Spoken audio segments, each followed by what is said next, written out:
27 de octubre de 1997 empezó el Mensajero, el Club Deportivo Mensajero, una nueva etapa con un nuevo presidente, Luis García. Menos de 3 años después, hoy podemos charlar con él, podemos conversar, movidos por lo que es un éxito sin duda deportivo y de gestión, como es el que el Mensajero haya llegado a la fase de ascenso y que pueda estar disputándose entre los grandes de la segunda B un puesto para la segunda A. El fútbol hoy en España y prácticamente en toda Europa es un fenómeno de masa, es mucho más que un deporte, aglutina la voluntad y los anhelos de mucha gente, de muchas ciudades, de muchas comunidades. Recientemente hemos visto cómo la ciudad de La Coruña se botaba a la calle a celebrar un triunfo que los habitantes de esa ciudad consideraban propio también de ellos, ¿no? Algo parecido podemos decir todos los palmeros, todos sin excepción, del triunfo del Mensajero, que ha llegado con un mérito enorme a ocupar esos puestos altos en la tabla y que le permiten participar en esta liguilla de ascenso. Luis García, gracias por aceptar nuestra invitación a charlar en este programa. Hemos de decir que el fútbol es deporte, que el deporte es cultura y que hoy pues, el Mensajero nos está representando a todos los palmeros. Estamos, hemos de decirlo, en el Estadio Silvestre Carrillo, en unas dependencias donde tiene habilitada la oficina, el Mensajero. Y Luis, si te parece, podemos arrancar hablando un poco de ti. A mí me gustaría, antes de hablar del Mensajero, tú sabes que estas conversaciones que nosotros mantenemos para los telespectadores de Canal 9, pues tienen todas también un toque autobiográfico, es decir, nos gusta que el entrevistado hable un poco de su vida, de su trayectoria. Entonces, antes de hablar del Mensajero y de las batallas en las que estás metido ahora, me gustaría que hiciera un pequeño recorrido por lo que ha sido pues hasta ahora tu vida. Evidentemente no es la primera vez esta en la que tú estás dirigiendo algún cotarro. Háblanos un poco de ti, de cómo has llegado a ser presidente del Mensajero. Bien, en primer lugar me gustaría decir, Anelio, que para mí tengo 2 honores. Uno de ellos es el ser presidente del Mensajero y el otro es el que Canal 22 se haya acordado de este humilde presidente para esta entrevista, cosa que le agradezco a Canal 22 y a mis amigos, como puede ser uno de ellos, don Anelio Rodríguez, con el cual tengo lazos afectivos por el tiempo que estuve compartiendo tareas de gestión conjuntamente con tu padre, del cual guardo un gran recuerdo y que por cierto fueron mis primeros conocimientos con el mundo del puro. En cuanto a mí, pues te diré que como muchos saben, soy de Santa Cruz de la Palma, nací en esta ciudad en el año 42, soy el mayor de 4 hermanos, 2 hombres y 2 mujeres.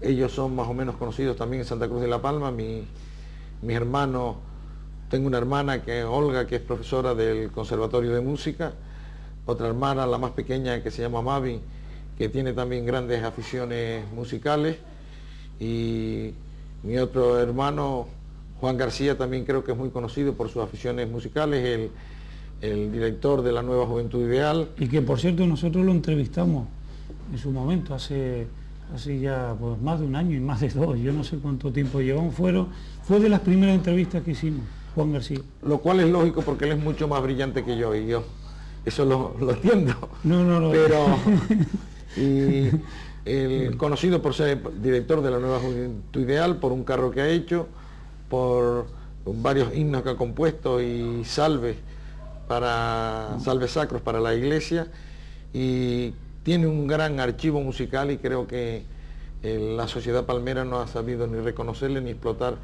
ese archivo histórico que él tiene. Y hay una anécdota musical que cuando éramos todos pequeños en mi casa, pues unos cantaban tocando el piano cuando mi hermana tocaba el piano, otros cuando mi hermana tocaba la guitarra, Juan cantaba, pero cada vez que yo cantaba, recuerdo que mi abuela salía corriendo a cerrar las ventanas y decía, mi hijo, cállate que van a creer que pasa algo en esta casa. Porque yo toda la vida, a pesar de que me gusta muchísimo la música, y pues soy un negado para la música. Eso es en cuanto a mi familia. En cuanto a mí, creo que tengo un carácter extrovertido y lo achaco como consecuencia de haberme criado en un hogar sin dificultades, un hogar alegre, y que ha influido muchísimo en tener el carácter que tengo, con lo cual le doy las gracias a mis padres por haberme ayudado a criar en ese entorno familiar en el cual crecí. Me pasé gran parte de mis años en Breña Alta, donde guardo un gran recuerdo. Yo digo que me crié en Santa Cruz de la Palma y me eduqué en Breña Alta, o me educaron en Breña Alta. Recuerdo que un verano, estando yo allí, un tío mío, que se llama Rosendo, don Rosendo el maestro, me convenció para que no estuviera tan aburrido por las tardes, que él me daba clases particulares. Fue una pequeña trampa que mi tío Rosendo me tendió, y me encontré que al final, cuando llegó septiembre, lo que había hecho era prepararme para el examen de ingreso, que el que había en aquella época para acceder al bachillerato. Me encontré matriculado, me encontré que me presenté, que aprobé, y ingresé en el bachillerato con 9 años, cuando en aquella época se ingresaba con 10 años.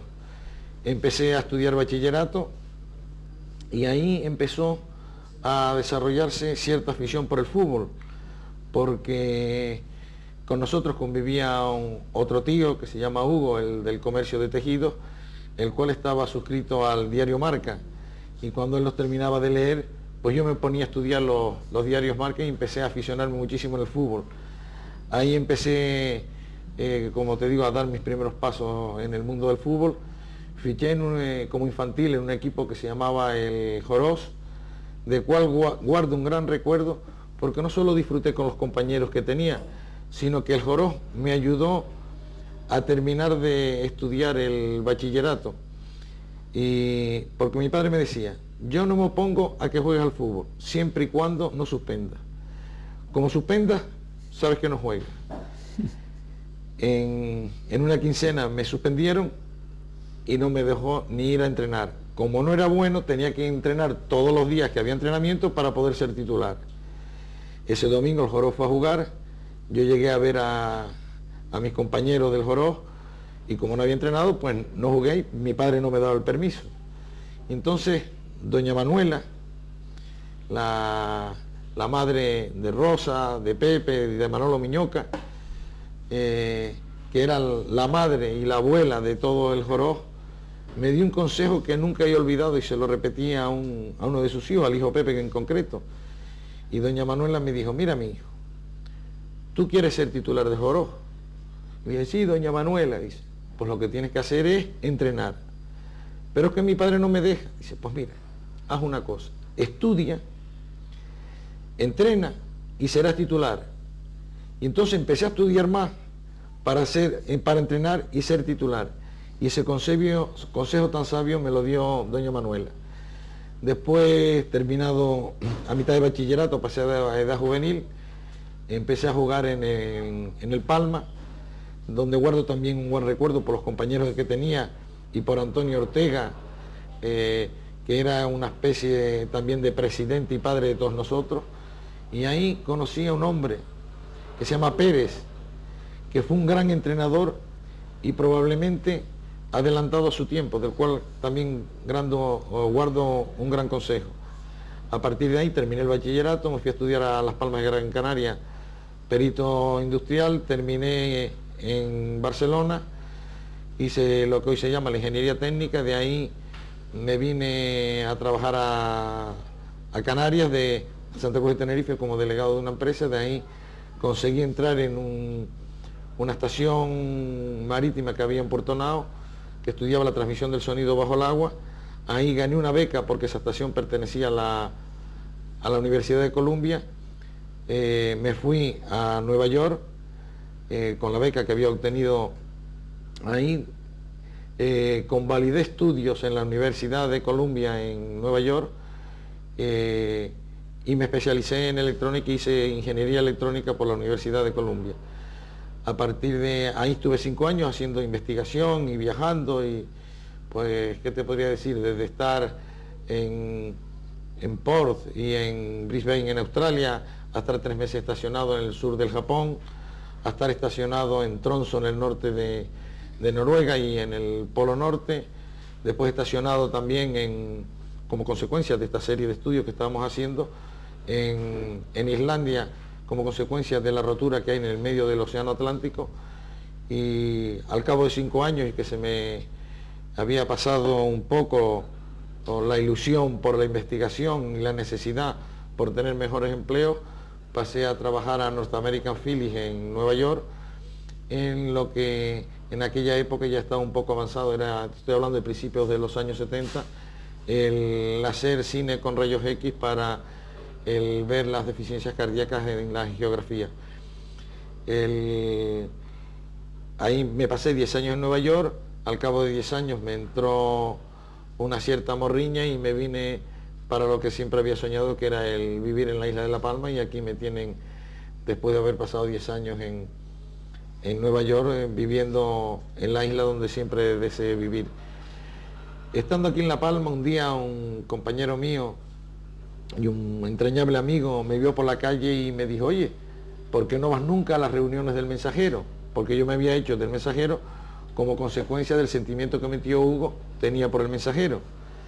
Y le digo: ¿para qué quieres ir por el Mensajero? Pues sí, de vez en cuando voy por el Mensajero a tomar una copa con los amigos y tal. Y dice: a las reuniones de la Junta Directiva, ¿tú no te has enterado que eres vicepresidente? Y entonces me enteré por Jaime Lugo, que era presidente, que yo era el vicepresidente. Y le digo: hombre, ¿y por qué no me habías dicho? Porque si te lo llego a decir, probablemente no hubiera aceptado entrar en la directiva de un equipo de fútbol. Y así como empecé yo mis primeros pasos como directivo del Mensajero. Como consecuencia de mi actividad política, me di de baja del Mensajero porque pasé a formar parte del gobierno de Canarias durante 4 años como director general de Industria, y en el septiembre, en julio del 97, Jaime Lugo me volvió a citar de nuevo en su despacho y me dijo que el Mensajero iba a descender por falta de pago, y ahí me encontré también a un buen amigo como es Guillermo Jiménez, que me dijo: atienda lo que te están diciendo, porque también estaba allí un empresario, el director gerente o el director general del Grupo San Martín, y dice: mira, si llegamos a un acuerdo urbanístico con los terrenos del Mensajero, yo estoy dispuesto a invertir en el Mensajero para sacarlo del atolladero. Yo le dije que estaba en el gobierno de Canarias, que era incompatible una cosa con la otra, porque entiendo que no se debe mezclar el fútbol con la política, de lo cual hemos hecho un ejercicio en esta casa, por lo menos desde que yo soy presidente, y me dijeron: bueno, pues ya sabe que el Mensajero va a descender por falta de pago. Faltando poco tiempo, a la vista de que no era viable el mantener al Mensajero, lo acepté pensando que el dinero se iba a poner y el Mensajero se salvaba y no había necesidad de que yo fuera presidente, pero me hicieron firmar un compromiso y aquí me tienen pues siendo presidente. A lo largo de mi vida política he hecho muchas declaraciones y he hecho muchos escritos. Algunos de ellos no han estado muy mal como consecuencia de don Anelio Rodríguez, como consecuencia tuya, porque yo siempre he escrito muy mal, sobre todo tildes y faltas de ortografía, y es consecuencia, y tú indirectamente has influido en mi vida caligráfica, por llamarla de alguna manera, porque dándole clase en tercero de BUP a mi hija, que tenía también muchísima falta de ortografía y de tildes, le dijiste: si me traes hecho para septiembre un cuaderno de los que diste en EGB, te apruebo.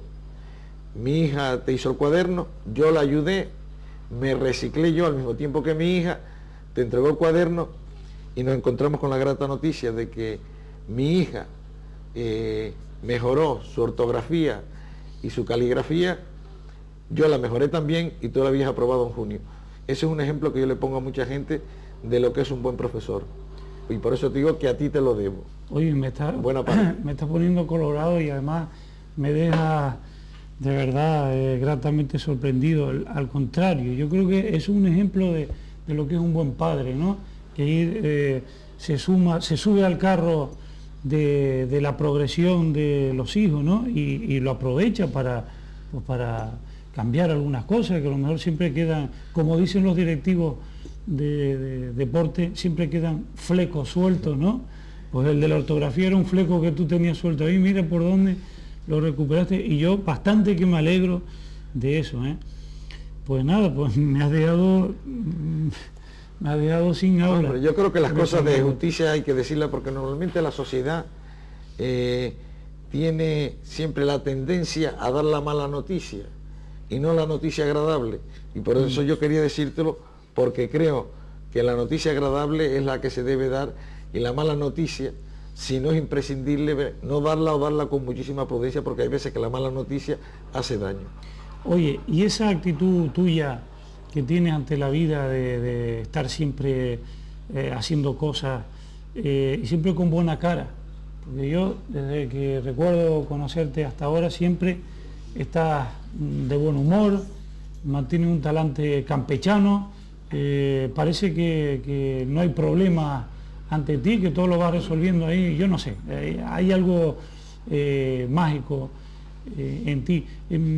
¿Eso te ha servido de algo para avanzar como directivo en el mundo del fútbol o no? ¿O en el fútbol no cuenta este tipo de cuestiones y hay que ser pragmático al máximo y poner cara de mala uva? No, yo creo que en esta vida hay que conjugar varias cosas. El tener claro primero a dónde se quiere ir, analizar si uno es capaz de llegar al objetivo que uno se traza, si se cuenta con los amigos que te ayuden para desarrollar la labor, y a mí indudablemente, y lo vuelvo a repetir, me ha influido muchísimo el buen ambiente familiar en el que fui criado, y el haber sido un poco aventurero, pues el estar estudiando Las Palmas y mi padre darme como premio que si aprobaba me dejaba ir a otro lado, y sin necesidad de ninguna. Fue una facultad de ingeniería más fuerte que la que había en ese entonces en Gran Canaria, como era la de Barcelona, ir a un sitio desconocido.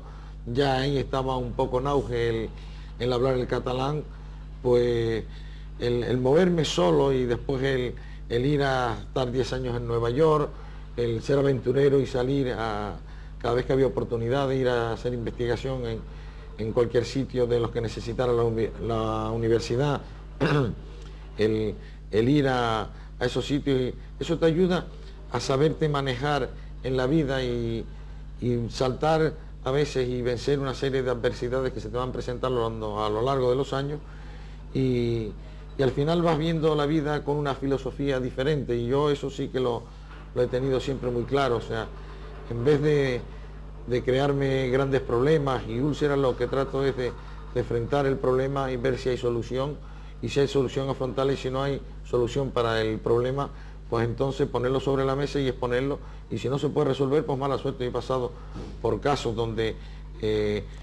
habían problemas que eran insolubles, y lo que había que hacer era dar la cara y decirle la verdad a la gente, aunque esa verdad a veces fuera dolorosa para quien tenía que escucharla y para quien tenía que decirla. Y creo que la vida a lo largo de todo esto, pues me ha enseñado a ser extrovertido y verla con una filosofía diferente. Cuando yo entré como director general de industria, había 2 o 3 retos importantes en Canarias. Creo, sin falsas petulancias, que dejé 3 cosas para el futuro de Canarias desde el punto de vista industrial importantísimas, que es la planificación del plan industrial de Canarias, el plan, yo con el equipo que tenía alrededor, claro, y con mi consejero, viceconsejero, no es una cosa que se hace unipersonal. El plan de desarrollo industrial de Canarias, el plan de energía renovable y el libro blanco de la artesanía, que siempre me tiró mucho, no sé si es por la herencia que tenemos en La Palma de la artesanía, y sobre todo el ver que mi isla dependía demasiado del plátano y que había que buscar alternativas. Y esa alternativa, desde el punto de vista industrial, yo consideraba, y así me lo asesoraron desde la contratación de algún profesor de la Universidad de La Laguna del Departamento de Economía, que eran parte de los asesores que yo tenía, de que en La Palma para el desarrollo industrial, entre otras cosas, había que buscar el desarrollo de las medianías, que aquí no se podía venir a hacer industrias derivados del automóviles, de electrónica, cuando digo electrónica es de equipos de vídeo, televisores y tal, pero una industria derivada de la agricultura de las medianías nos dio la idea de que La Palma en una época tuvo un desarrollo del cultivo del tabaco y la posterior elaboración del cultivo del tabaco en los puros. Y creo que dejé, como te digo, sin petulancia ninguna y sin quererme poner muchas medallas, pues fue un trabajo de mucha gente. Yo tuve la suerte de ser el que encabezaba ese equipo, un plan de desarrollo del tabaco que creo que hoy en La Palma está empezando a dar sus frutos. Sí, efectivamente, el sector tabaquero pues vive ahora un proceso de actualización en todos los sentidos y sin duda hay una subida del sector. Además, el avance en el mundo de la industria ha llevado también a un avance en el mundo de la agricultura, ¿no? Ahora se cultiva mucho más, hay más garantías, el gobierno está más... Hombre, yo pienso que en aquella época se cometió quizás un pequeño error, que es el querer desarrollar el cultivo del tabaco sin tener el mercado. Yo creo que había que hacerlo paralelamente, ir buscando el mercado para a continuación buscar el desarrollo de la agricultura de medianías con el tabaco, porque nos encontramos en aquella época que se desarrolló las plantaciones de tabaco, pero no había uso para el tabaco, con lo cual fue una gran decepción para los agricultores porque se encontraron que tardaron meses y meses en cobrar. Y otra cosa que antes mencionaba, ese plan de apuesta fuerte por lo que es el mundo de las energías renovables está hoy dando también los frutos. Hoy mismo escuchaba en la radio que Canarias está a la vanguardia en lo que es inversión e investigación de energía renovable, ¿no? Aquí hay que tener en cuenta una cosa, que la dependencia de Canarias de las fuentes primarias, y cuando digo fuentes primarias es el petróleo, es tremenda. Aquí no tenemos ningún tipo de recursos energéticos. Por lo tanto, Canarias tiene que hacer dos cosas. Por un lado, tener las reservas de crudo necesarias para poder afrontar cualquier cosa de crisis, como fue en los años 70 la guerra del Golfo, por un lado, y por el otro lado tener un mínimo de energías renovables que puedan por lo menos suplir en parte cualquier crisis energética. No lo va a solventar porque las energías renovables todavía no pueden ser alternativas de la producción de energía por medios convencionales, pero indudablemente es un ahorro energético para la isla, es un ahorro de dinero porque se deja de importar crudo refinado, y después hay otra cosa, que la contaminación del medio ambiente con las energías renovables se ven tremendamente reducidas. Y para los municipios donde se implanten las energías renovables es una fuente de ingreso importante. El otro día Lendoiro, el presidente del Coruña, sí, sé quién es, me quiere imitar mucho. Te quiere invitar a ti, sí, ¿no? Sí. El otro día decía Lendoiro que ser presidente de un equipo de fútbol era un asunto muy peliagudo, muy difícil. Realmente es tan difícil, es más complicado ser presidente de un equipo como el Mensajero que ser director general de industria del gobierno de Canarias. ¿O todavía no llegamos a ese extremo? Son responsabilidades diferentes. Quizás el ser presidente de un equipo de fútbol, sabemos cuál es la meta final. Y la meta final es que nunca llueve a gusto de todos. Que siempre va a haber un porcentaje importante de crítica que uno tiene que asumir. Pero también te da una serie de satisfacciones, sobre todo cuando uno trata de hacerlo lo mejor posible y con cariño, pero son dos cosas totalmente diferentes. O sea, lo que sí da es una cosa, una notoriedad que el ser director general de industria no la da. Y hay un ejemplo que yo le he puesto a algunos amigos, que es, mientras yo fui director general de industria, la inversión por artesano en La Palma, que anda del orden de los 500 artesanos censados, fue tremendamente superior a otras islas. Y espero que este programa no lo vean en otras islas. No sé, no creo. Pero no me avergüenzo, porque creo que, aparte de ser director general para la región, yo tenía una responsabilidad como palmero que la ejercí, y siempre lo dije: no se olviden que mis raíces están en mi isla. Pero no voy a decir la cifra que invertí en La Palma en ayudar a artesanos y en tratar de que aquellos oficios que se estaban muriendo, tratarlos de rescatar y que permanecieran vivos, y creo que muchísima gente me lo reconoció, y yo veo hoy mucha gente que creo o estoy convencido que me guarda un gran cariño. Pero la notoriedad que se adquiere siendo presidente de un equipo de fútbol, y presidente de un equipo de fútbol tan puntero en la nación española y en la nación canaria como es el Mensajero, creo que esa notoriedad me la ha dado el Mensajero, pero el Mensajero indudablemente me ha dado más a mí de lo que yo le he dado al Mensajero, y eso para mí, yo le estoy tremendamente agradecido al Mensajero, porque ya te digo, son cosas diferentes el ser director general de Industria a ser presidente del Mensajero. La notoriedad que no pude tener siendo director general de Industria, hoy la he adquirido gracias a presidir al Mensajero y tener la fortuna de un grupo de gente que me ha acompañado, que ha estado tapando mis carencias, que indudablemente las tengo y grandes. Antes de que, porque ya prácticamente se nos ha ido el tiempo de la primera parte de la charla, antes de que se vaya, te voy a hacer una pregunta que me hacía hoy un amigo mensajerista a muerte. Pregúntale cuándo van a acabar las obras, porque ustedes se habrán dado cuenta que mientras hablamos con Luis García, pues hay un ruidito a fondo, y es que están todavía estas obras aquí al lado del Silvestre Carrillo, bueno, en el Silvestre Carrillo, ¿no? ¿Para cuándo estarán terminadas las obras? ¿Cuándo ese proyecto del que hablabas tú al principio estará consumado? ¿Queda mucho? Bueno, lo primero que hay que poner sobre la mesa es a dónde quiere ir el Mensajero y cómo puede mantenerse el Mensajero siendo un equipo puntero en el fútbol nacional. Porque hay dos conceptos.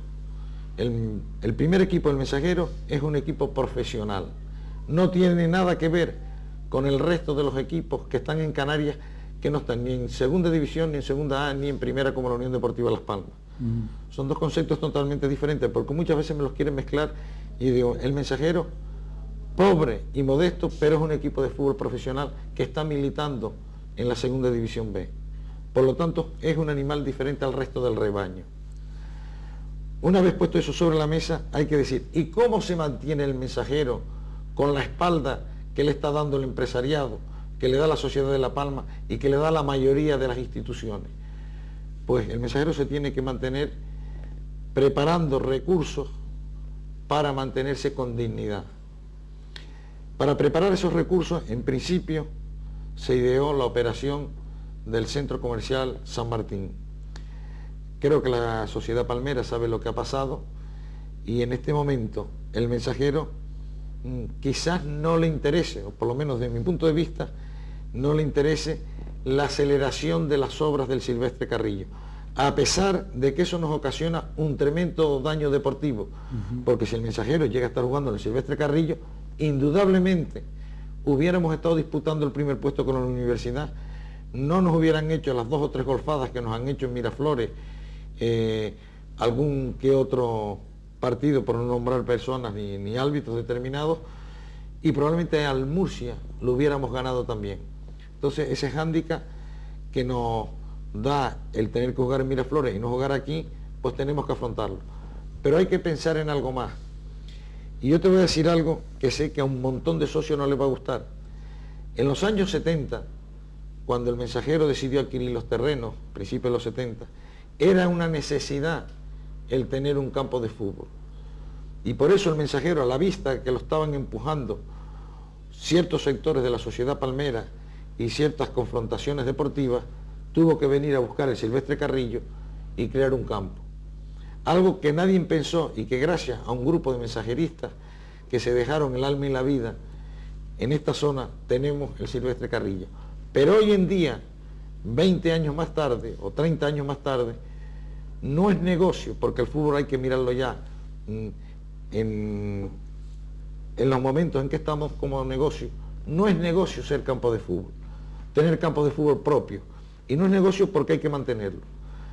Es mucho más fácil jugar en Miraflores, que nos lo mantenga un tercero y que el Mensajero no tenga campo de fútbol. El ideal, y esto es una opinión muy particular mía, es que estos terrenos fueran calificados como suelo urbano para promoción de viviendas sociales y que el Mensajero de aquí pudiera sacar, por los estudios que a mí me han hecho, unos 80 millones de pesetas anuales, con lo cual el Mensajero puede aspirar todos los años a estar arriba, y más arriba de lo que estamos hoy en día, al mismo tiempo que tendríamos que tener, porque eso es inevitable, el tener un campo de fútbol como mínimo de 45 por 90, con césped artificial, para que juegue todos los equipos del Mensajero, entrene el primer equipo y el resto de los equipos no solo entrene, sino que además juegue. Pero los partidos oficiales y el mantenimiento de ese campo de fútbol que sea de un tercero y jugarlo. Lo que pasa es que nos hemos encontrado con Miraflores, que se quiera que no, por la orografía de La Palma, queda lejos, aunque esté a 2 pasos, tiene una pista de atletismo que es lo más negado que hay para la práctica del fútbol. Yo no digo que sea necesario o no sea necesario, yo con eso no me meto, pero para un partido de fútbol es de lo más negado que hay. Y claro, el primer equipo, el Mensajero, se encuentra con que el Miraflores es frío. Pero volviendo a la pregunta original. Espérate, se nos van a acabar las cintas, tenemos que hacer una pequeña parada, volvemos después de los anuncios a la pregunta original, porque quiero que la conteste. Seguimos con Luis García en cuestión de 2 minutos.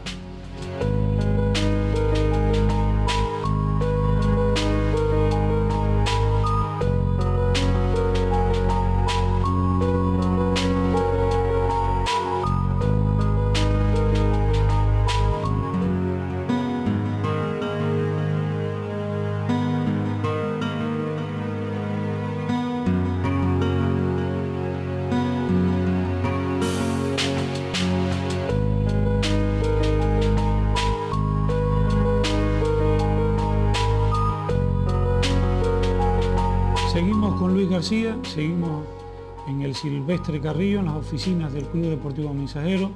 Él nos ha hablado en la primera parte de esta conversación un poco de su vida, nos hemos enterado de muchas cosas interesantes, en eso ha salido muy palmero, que él es un aventurero impresionante y además siempre vuelve.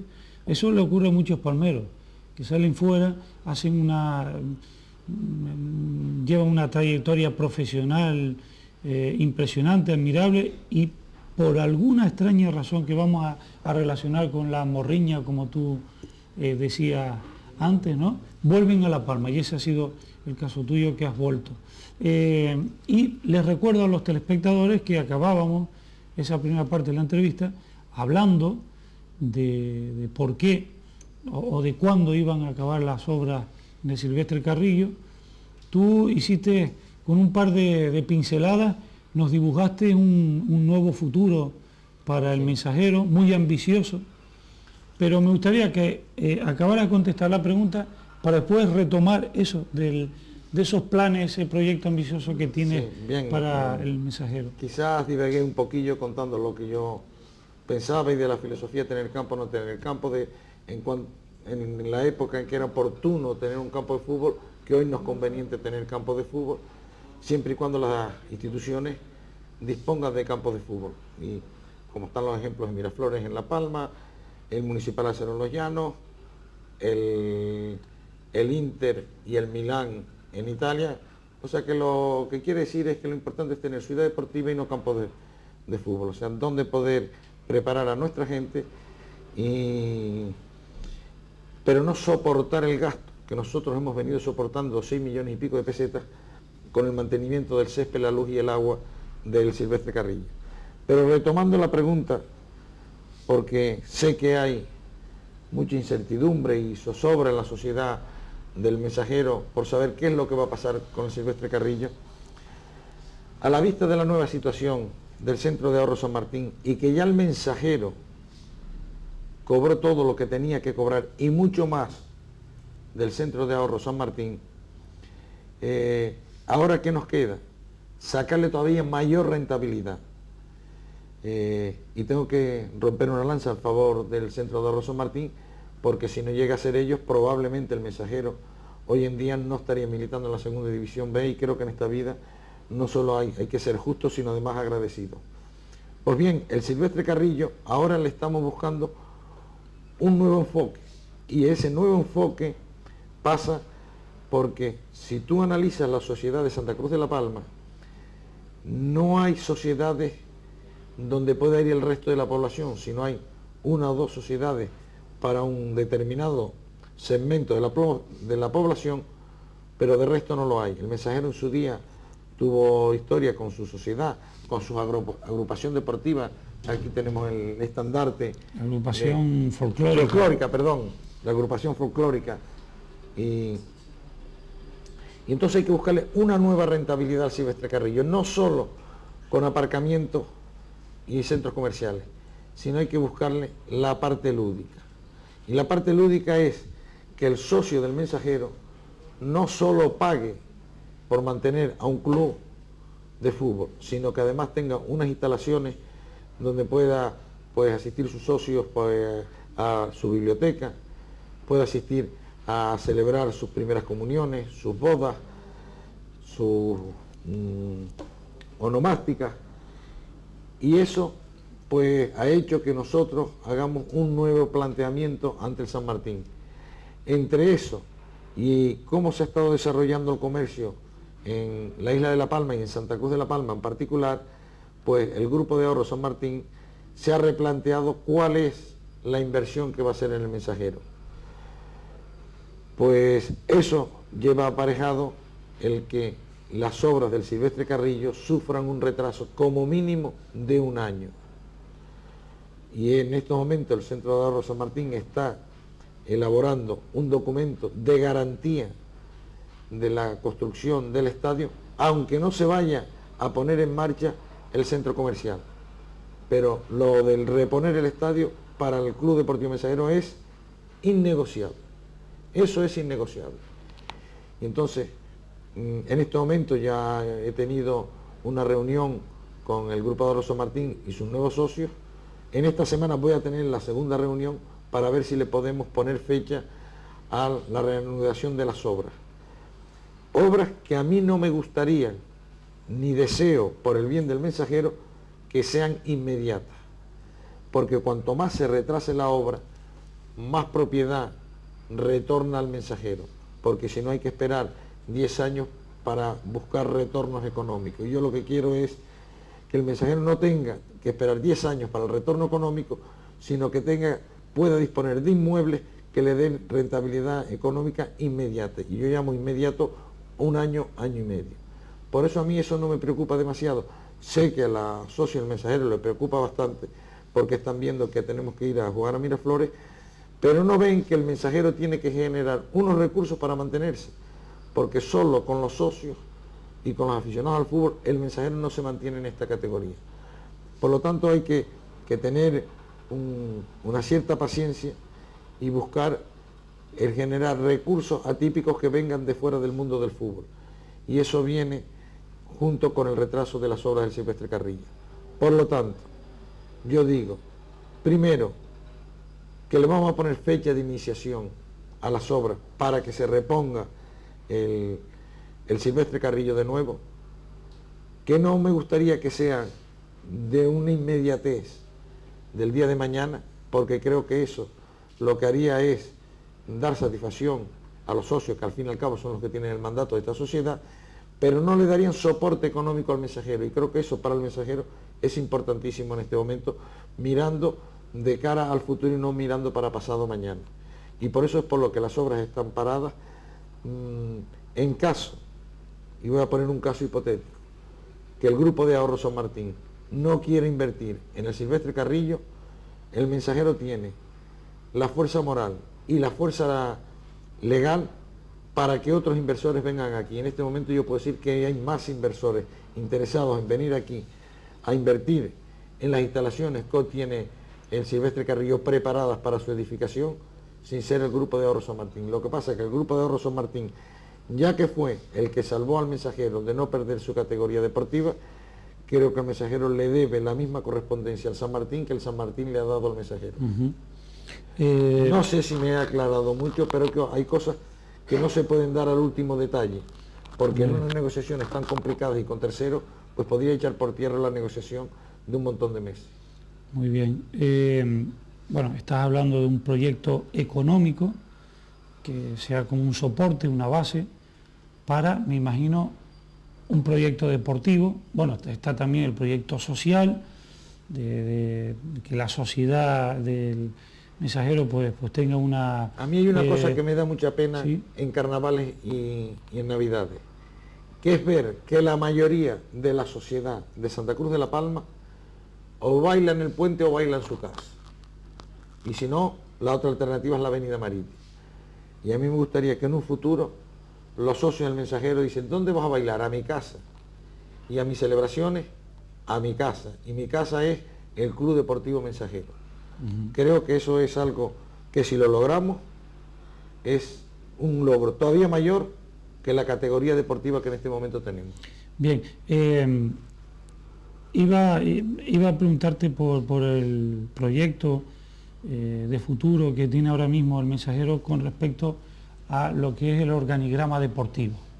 ¿Se corresponde esa ambición económica con otras ambiciones deportivas? Por ejemplo, asentamiento del fútbol base, bueno, creación de segundos equipos, no sé. Creo que en este momento, para empezar, te diré que creo que en el Mensajero he tenido dos fracasos notorios, porque a mí no se me caen los... Igual que digo, hablo de mis logros, o deberían terceros hablar de cuáles son mis éxitos en el Mensajero, que no son personales, sino consecuencia de la gente que me arropa, también puedo hablar de mis fracasos en el Mensajero. Y creo que he tenido dos. Uno se me acaba de ir de la cabeza y el otro es el descenso del equipo del Juvenil Nacional. Yo me empeciné en una cierta organización del Juvenil Nacional, cuando quise atajarlo ya fue muy tarde y perdimos la categoría. En este momento estamos reestructurando la cadena de filiales para volver de nuevo a la categoría. Y el segundo fracaso, que ahora me acabo de dar cuenta cuál era, es que no he logrado todavía que el Mensajero no sea de Santa Cruz de la Palma, sino que sea el equipo de la isla de La Palma. Hemos dado algunos pasitos, pero no he logrado que el Mensajero tenga implantación insular. Y mira que hemos hecho esfuerzo, porque hemos ido a jugar a Garafía, donde nadie quería ir a jugar. El Mensajero ha ido con su primer equipo a jugar en un campo de tierra que no estaba en las condiciones adecuadas. Hemos jugado en Tazacorte contra la opinión del entrenador, hemos jugado en El Paso, y en todos lados vamos con un cariño tremendo. No le podemos cortapisa a ninguno de esos equipos. Creo que nuestras relaciones con esos equipos son excelentes, pero todavía no he logrado que el Mensajero sea el equipo insular. Y voy más lejos, si tengo que llegar a proponerle a la Junta General cambiar el nombre y llamarlo La Palma Mensajero en vez de Mensajero La Palma, y eso redunda en el bien del Mensajero y en el bien de la isla, no dudaré ni un minuto en proponerlo y tratar de llevarlo hacia adelante, porque creo que nos lo hemos ganado, pero no hemos adquirido que la sociedad nos apoye en eso. En cuanto al fútbol base, nosotros tenemos unos 110, 120 jóvenes, entre niños y jóvenes con nosotros. Ahí ha habido otro error también. Nuestros entrenadores, su mayor objetivo es el ganar, cuando el Mensajero tiene una responsabilidad social importante, que es la de educar. Y de educar en dos sentidos, en la educación social y en la educación deportiva, y no en la educación de los resultados. Yo he oído decir a algún entrenador nuestro decir, hoy hay que matarse, que hay que ganar, por ejemplo, al Tenisca, que es nuestro rival directo en eso. Y me dieron ganas de decirle al entrenador, hoy hay que decirle a los chicos que disfruten. Lo de, si ganamos, bien, y si no ganamos, no pasa nada, pero que disfruten jugando al fútbol, porque de esos 120 niños, Probablemente al primer equipo llegarán 1, 2, 3, 4 con muchísima suerte. Pero mientras tanto tenemos la responsabilidad de la formación y que esos chicos disfruten haciendo deporte y sacándolos de la calle. Pero en este momento estamos dando un paso mucho mayor y creo que va a ser importante el paso que estamos dando. Encima de estas instalaciones se están construyendo en este momento unas oficinas y unas aulas. En esas aulas van a haber profesores de apoyo a los chicos que están estudiando. Y queremos que los padres de los niños que están en la cadena de filiales del Mensajero vengan de apoyo de sus hijos. ¿Y cómo pueden venir de apoyo de sus hijos? Niño que saque malas notas, el Mensajero le pone los medios para recuperar al niño. Pero que el padre no lo deje ser titular, y no solo ya por mi experiencia, sino que le diga, si eres un buen chico, te portas bien, estudias y atiendes a los profesores del Mensajero, tú saldrás para adelante y te formarás como hombre. Pero no puedes jugar al fútbol hasta que apruebes. Quien no puede hacer eso es el Mensajero, porque entonces los chicos se nos van de aquí y dicen, me voy para otro lado que no me siguen estudiar. Y creo que es compatible el hacer las dos cosas. Yo a finales de los 70 y principios de los 80, a aquellos chicos que sacaban malas notas, yo les daba clases de matemáticas y de física. De esos chicos no hay ninguno hoy en el Mensajero, pero puedo decir que son personas formadas, que son personas bien situadas en la sociedad palmera, y cada vez que yo los veo por la calle, pues me da la satisfacción de ver cómo un chico que estuvo en el Mensajero y que gracias a que algunos, entre otros estaba yo, les dimos clases particulares para que salieran adelante, pues unos en literatura, otros en física, otros en filosofía, etcétera. Hoy son chicos que desarrollan actividades importantes en nuestra sociedad, y me estoy acordando en este momento de Juanjo Gómez Feliciano, por ejemplo, que fue jugador del Mensajero en su época, alumno mío, a cambio de que fuera titular en el Mensajero. Yo no lo sabía, no conocía eso. Esto que tú estás diciendo, que me parece importantísimo y de una nobleza muy grande, y me recuerda un caso en otra escala, claro, un caso similar es el del Ajax de Ámsterdam, que tiene un organigrama muy complejo pero muy compacto, abarca no solo la formación futbolística de los chicos, sino también la formación humanística de los chicos, con profesores y tal. ¿Ustedes han partido de esto parte de algún modelo, sí, como por ejemplo el del Ajax, o ha salido...? Yo no soy ninguna lumbrera para idearme cosas de estas. Afortunadamente he tenido la oportunidad de leer. En el Ajax hay una fórmula similar a esta, el Real Madrid lo tiene, y en cuanto a la organización yo te diría que la estructura de los equipos ingleses pues es quizás la mejor de todas ellas, y en el Ajax tienen una filosofía de la que yo te comentaba antes, de en vez de exigirle a los chicos salgan ustedes a ganar, es decir, salgan ustedes a disfrutar. Es una filosofía totalmente diferente al concepto que tenemos, por lo menos en la cadena de filiales del Mensajero, donde yo veo que tanto los aficionados, los padres, los entrenadores, nosotros los directivos, lo que queremos es que niños de 9, 10, 11, 12 años salgan a comerse el campo, que salgan a ganar en vez de salir a disfrutar. Y claro, si tú a los chicos les imbuyes en el sentido de la competitividad, pues de alguna manera se escapa ciertas gotitas de rivalidad mezcladas con odio hacia el rival, y si con odio no, pues quizás con alguna gota de mala fe en ir al balón, en vez de imbuirle a los chicos el que salgan a disfrutar al campo de fútbol. Y si nosotros logramos implantar la filosofía de la educación, pues, y no me refiero a la educación en su concepto más estricto, sino en el más amplio, cuando yo digo la educación humanística y la educación deportiva, o sea, que los enseñen a jugar al mismo tiempo que la directiva de la cadena de filiales tiene que vigilar la educación humanística de estos chicos. Si nosotros fuéramos capaces de combinar esas dos tendencias, creo que el Mensajero será un club grande, independientemente de lo que haga el primer equipo, que sin lugar a dudas el primer equipo del Mensajero es el que hoy le da prestigio a la isla de La Palma, guste a quien le guste.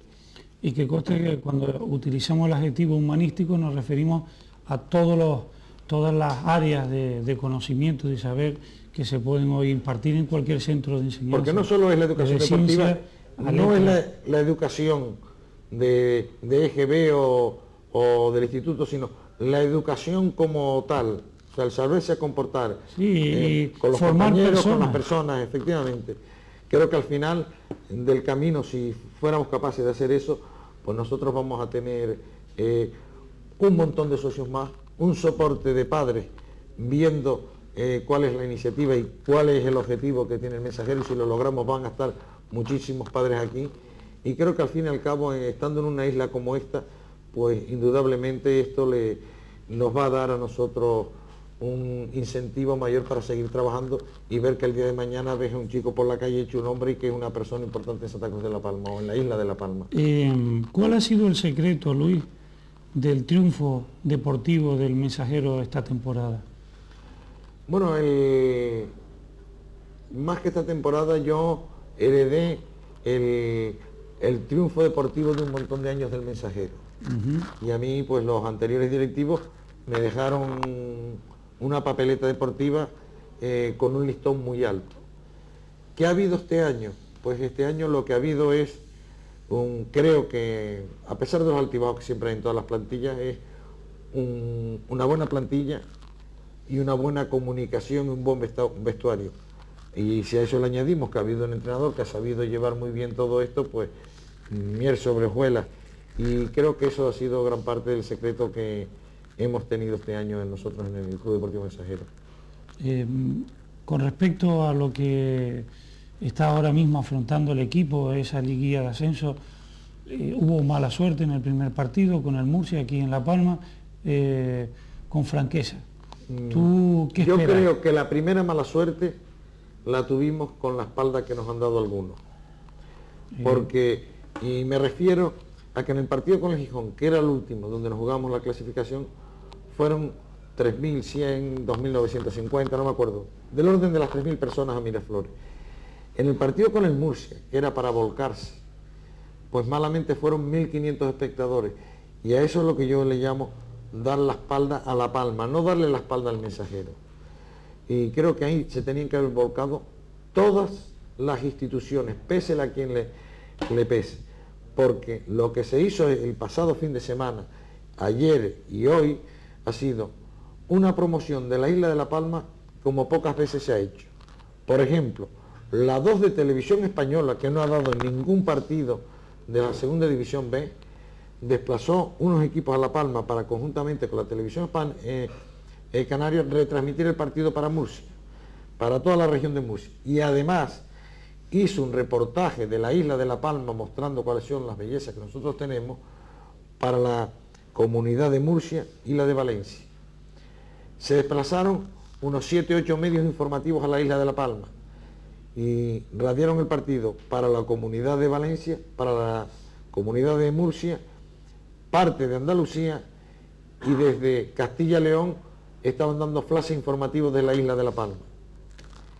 Y eso tuvo una cobertura en toda la zona suroriental del sur de la costa mediterránea de la península ibérica, importantísima, porque no solo se dio el partido, sino, como te decía antes, se dio un reportaje muy amplio de cuál es la isla de La Palma, dónde está situada, que no somos Gran Canaria, que no somos Las Palmas, que no somos Palma de Mallorca, y además mostraron una serie de reportajes de la isla que yo creo que es importante y que ayudó tremendamente a hacer una promoción de nuestra isla.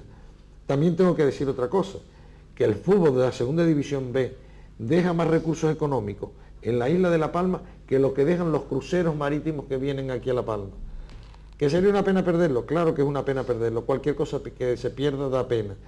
Pero el fútbol de la segunda división B, con los equipos que vienen a La Palma, con la inversión que hacen de hotel, comida y las compras que realizan en los comercios Santa Cruz de La Palma, concretamente cigarrillos y puros, deja más dinero que cualquier tipo de excursión que pueden hacer, porque lo que pagan por las excursiones, los transportes de La Palma los cruceros, más dinero deja el transporte que dejan los equipos de fútbol.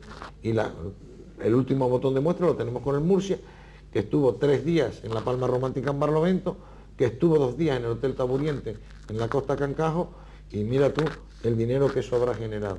Ahora que viene el Granada, va a ocurrir otro tanto de lo mismo, y creo que la sociedad palmera, que el empresariado palmero, que el Centro de Iniciativas Turísticas y que todas las instituciones de la isla de La Palma se tenían que haber volcado con el Mensajero, no como el Mensajero como tal, sino como promotor de la promoción de la isla de La Palma fuera de nuestras fronteras, y no ser tan miope y mirar al Mensajero con los prismáticos puestos al revés porque lo ven muy lejos.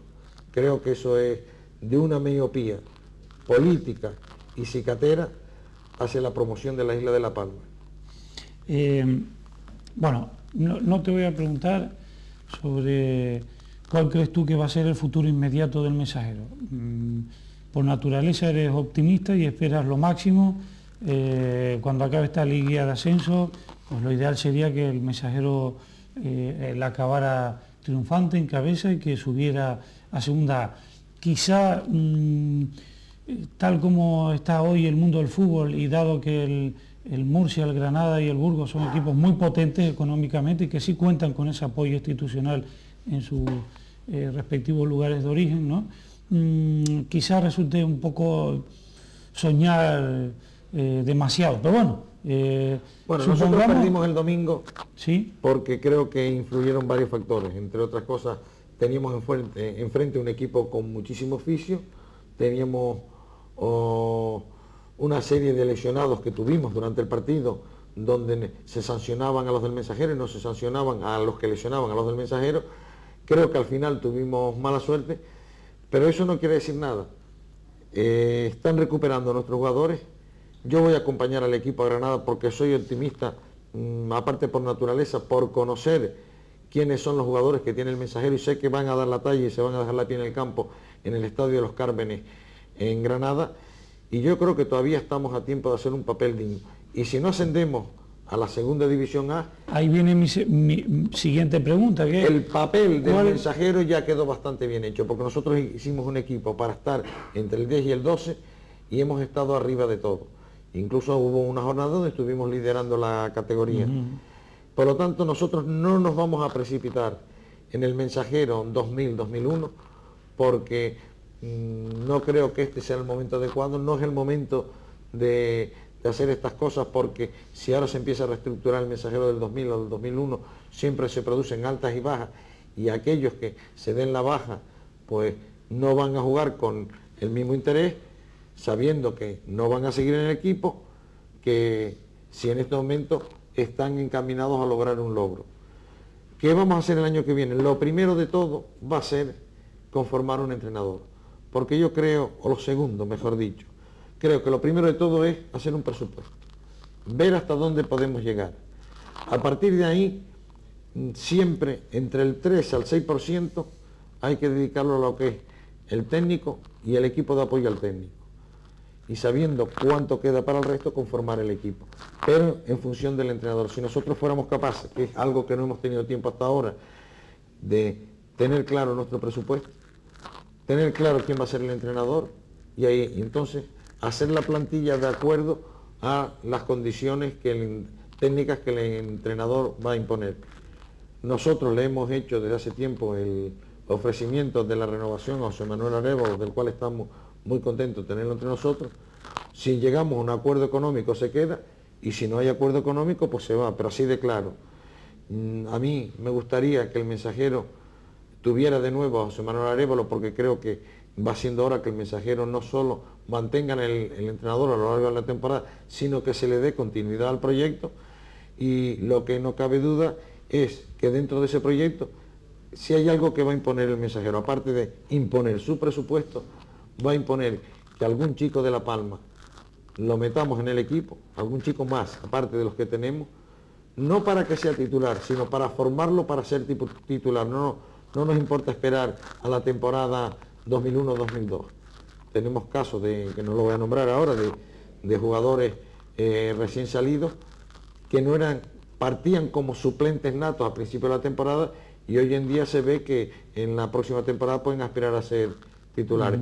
Eso apoyado por un grupo de jugadores de fuera de la isla de La Palma con categoría, como puede ser, qué sé yo, pues, por poner ejemplos de los que tenemos en La Palma conocemos, como puede ser Santi Esteban, o puede ser Oti o Nando, jugadores emblemáticos y de calidad contrastada, pues teniendo 7, 8, 9, 10 jugadores de esos y el resto tenerlos de aquí de la isla, vamos a fomentar que algunos chicos tengan interés, más palmeros tengan más interés por el Mensajero y conformar un equipo quizás con mayor contundencia o que lo que tenemos en este momento, porque en este momento tenemos 19 jugadores y eso para afrontar una segunda división B pues es muy cortita. Yo siempre digo que el Mensajero, yo lo comparo con el chico que tiene solo el traje de los domingos y el día que se le mancha el traje de los domingos pues no tiene que ponerse.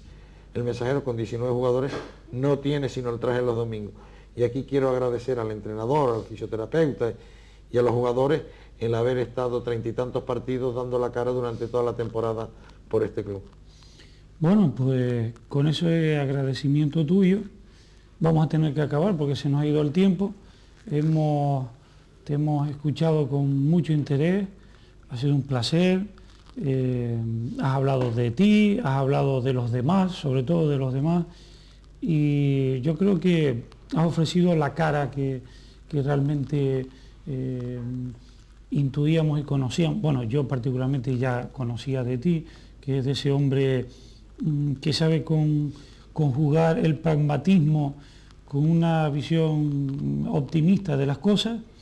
Yo creo que ese es el mejor condimento para que un proyecto deportivo y social como el del Mensajero pueda llegar a buen puerto el día de mañana.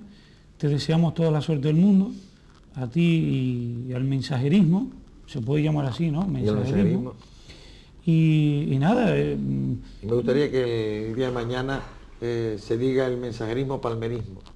Bien, porque si logramos hacer un equipo único, pues sería lo ideal. Basado en las raíces que tiene en este momento cimentadas el Club Deportivo Mensajero. Porque lo que no se puede perder es lo que el Mensajero ha logrado hasta ahora. Creo que eso es importante para La Palma. Y creo que basado en el proyecto del Mensajero puede aparecer un proyecto mucho más ambicioso para nuestra isla. Y que al final logremos un equipo insular. Muy bien, pues que todos esos sueños esperamos se hagan realidad alguna vez. Te deseamos suerte en esta liguilla de ascenso, que a ver si la cosa se endereza un poco el próximo fin de semana. Y nada, que suerte y que gracias por tu amabilidad al dejarnos entrar aquí para hacerte esta charla.